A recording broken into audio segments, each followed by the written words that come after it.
โอ้โอ้เต็มหน้าเลย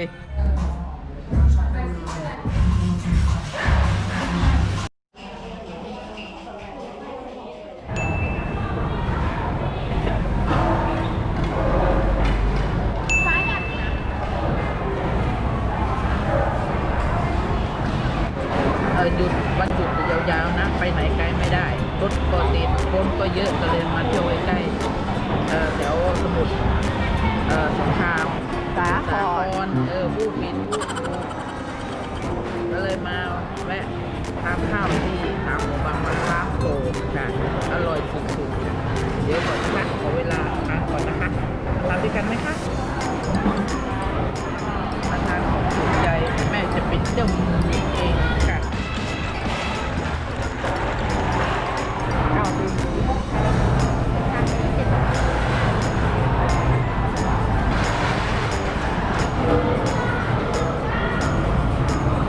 มีความสุขเหลือเกินกินของอร่อย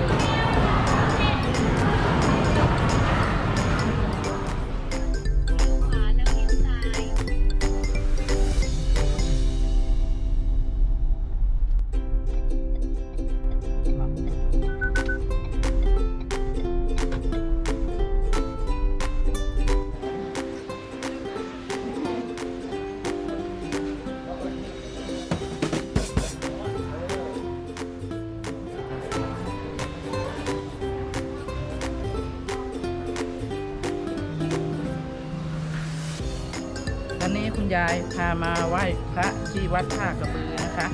จังหวัดสมุทรสาครค่ะเราไปกราบพระกันด้วยกันค่ะ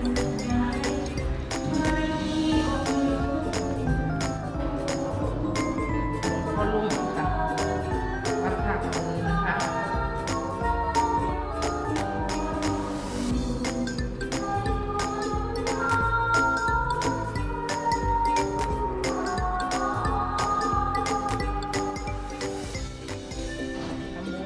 ทำทานให้อาหารปลา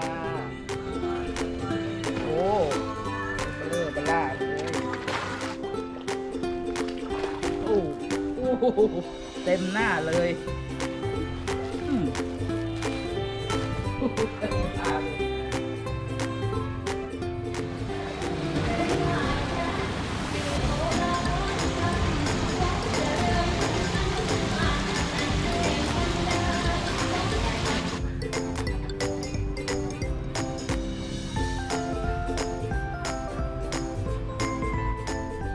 ร้านกาแฟค่ะข้างๆวัดนะคะเดี๋ยวพาไปทานกาแฟนะคะไม่ทราบว่ารสชาติจะเป็นยังไงนะไว้ก็ไม่เคยทานเหมือนกันมาว้าวไหมคุณยายว้าวไหมคะ11 โมงคนไม่ค่อยเยอะกำลังดีจะได้ไม่วุ่นวายวันนี้ยายอาการจะไม่ค่อยเข้าท่าเพราะว่ากินเยอะเกินไป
ะว่าจะถ่ายสวยๆบรรยากาศดีจังเลย แต่ไม่เป็นใจฝนตกซะแล้ว ก็ขอจบมาแค่นี้ก่อนนะคะ เดี๋ยวมีรายการใหม่เดี๋ยวเพื่อว่ากันใหม่ค่ะ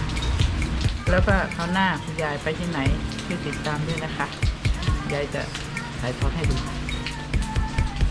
แชร์ด้วยนะคะ